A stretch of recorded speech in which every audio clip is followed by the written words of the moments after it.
තමන් පයින් යන්නේ තමන්ට වාහනයක් ගන්න බැරි වුණේ. තමන්ට හොඳ තැනකට එන්න බැරි වුණේ. තමන්ට හොඳ රැකියාවක් නැති වුණේ. තමන් ඉගෙන ගන්න තියෙන වයසේදී ඉගෙන ගත්තේ නැති නිසා කියලා පිළිගන්නේ නැහැ. මොකද වෛර කර ඉන්නවා. තමන් ඒ කරන්න ඕන වැඩේ කරන්න ඕන වෙලාවේ කරා නම් සේරිවාණිජට කච්චපුට්ටට වෛර කරන්න ඕනද? දේවදත්තට බුදුහාමුදුරන්ට වෛර කර ඉන්න ඕනද? තමන් ගන්න ඕන තීරණේ හරි වෙලාවේ ගත්තනම්. මේ සමාජය ගොඩාක් වෛර කර ඉන්න මිනිස්සු පින්වතුනි, ඒගොල්ලොන්ගේ ළමා කාලේ කරන්න ඕන වැඩ ඒගොල්ලෝ කළා නැහැ.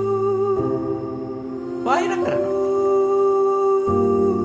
ඊළඟට තරුණ කාලේ කරන්න ඕනේ වැඩ ලස්සනට අඳිනේවා, ෆැෂන් කරනේවා, කොණ්ඩ හදනේවා, මූණු ලස්සන කරනේවා, එක මෝස්තරේ ඇඳුම් අඳිනේවා. තරුණ කාලේ තමන් ආසනම් තමන් කරන්න ඕන.